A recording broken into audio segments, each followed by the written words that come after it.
السلام علیکم ورحمۃ اللہ وبرکاتہ۔ نحمده ونصلی علی رسوله الکریم، اما بعد۔ محترم حاضرین و ناظرین، سامعین و مشاہدین، حدیث مبارکہ سماعت فرمائیں جس کا عنوان ہے شماتت کی سزا، یعنی کسی مسلمان بھائی کی مصیبت پر خوش ہونے کی سزا۔ عن واصلة بن الأسقع قال قال رسول الله صلى الله عليه وسلم لا تظهر الشماتة بأخيك فيعافيه الله ويبتليك۔ حضرت واصلہ بن اسقع رضی اللہ تعالی عنہ سے روایت ہے کہ رسول اللہ صلی اللہ علیہ وسلم نے فرمایا، تم اپنے کسی بھائی کی مصیبت پر خوشی کا اظہار مت کرو، اگر ایسا کرو گے تو ہو سکتا ہے کہ اللہ اس کو اس مصیبت سے نجات دے دے اور تم کو مبتلا کر دے۔ محترم بزرگوں، جب دو آدمیوں میں اختلاف پیدا ہوتا ہے، جب دو آدمیوں میں کوئی لڑائی جھگڑا ہوتا ہے اور وہ ترقی کر کے دشمنی اور عداوت کی حد تک پہنچ جاتا ہے، تو یہ بھی ہوتا ہے کہ ایک کے مبتلائے مصیبت ہونے سے دوسرے کو خوشی ہوتی ہے، اسی کو شماتت کہتے ہیں۔ لہذا حسد اور بغض کی طرح یہ خبیث عادت بھی اللہ تعالیٰ کو سخت ناراض کرنے والی ہے، اور اللہ تعالیٰ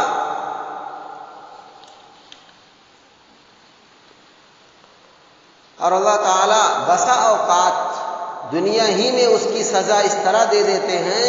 کہ مصیبت زدہ کو مصیبت سے نجات دے کر اس پر خوش ہونے والے کو مبتلائے عذاب کر دیتے ہیں۔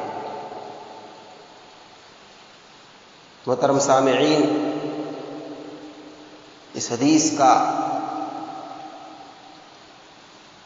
جو لب لباب ہے، اس حدیث میں جو پیغام اور جو سبق دیا گیا ہے، ذرا آپ غور کریں کہ حضور پاک صلی اللہ علیہ وسلم نے کتنی بڑی بات بیان فرمائی ہے کہ جو کوئی اپنے بھائی کی مصیبت پر خوشی کا اظہار کرے، اللہ تبارک و تعالیٰ بسا اوقات کبھی کبھی اس کو دنیا ہی میں سزا دے دیتے ہیں۔ کس بات پر؟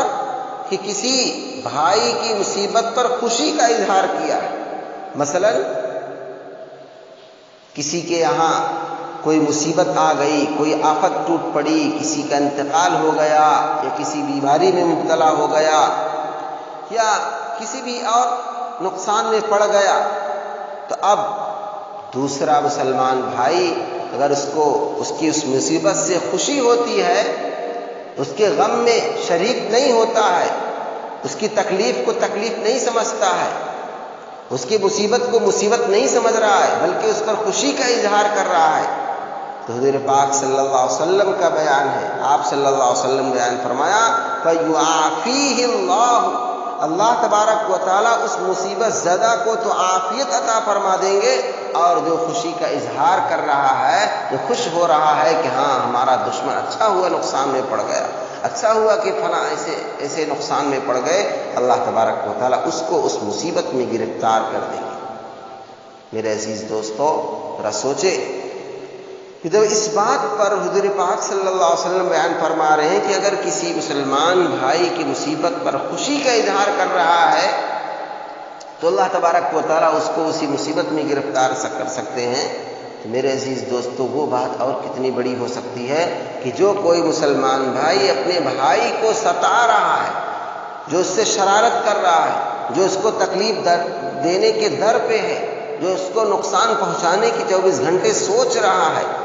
ہر ایک حربے اختیار کر رہا ہے کہ ہم کسی نہ کسی طریقے سے اپنے مسلمان بھائی کو پریشان کر دیں، اس کو ستا دیں، اس کو تکلیف میں مبتلا کر دیں، میرے عزیز دوستو ہم خود ہی اندازہ لگا سکتے ہیں کہ آپسی لڑائیوں اور آپسی جھگڑوں کا حضور پاک صلی اللہ علیہ وسلم کی یہاں کتنی جو ہے مذمت تھی۔ آپ صلی اللہ علیہ وسلم مختلف پہلوؤں کے ذریعے سے سمجھایا کرتے تھے کہ آپس کی لڑائی جھگڑا ہرگز نہیں ہونا چاہیے۔ مسلمانوں کا اختلاف بہت بری چیز ہے، ہر اعتبار سے مسلمانوں کو کمزور کر دینے والی ہے، دنیاوی اعتبار سے بھی اور اخروی اعتبار سے بھی۔ دنیاوی اعتبار سے اس طریقے سے کہ انسان ترقی نہیں کر سکتا، اور اخروی اعتبار سے کہ دینی اعمال کو خلوص کے ساتھ، نیک نیتی کے ساتھ کرنا بہت مشکل ہو جاتا ہے۔ آدمی بس اسی چکر میں، اسی سوچ فکر میں ہمیشہ، نماز میں بھی ہے تو بس وہی باتیں گونجتی رہیں گی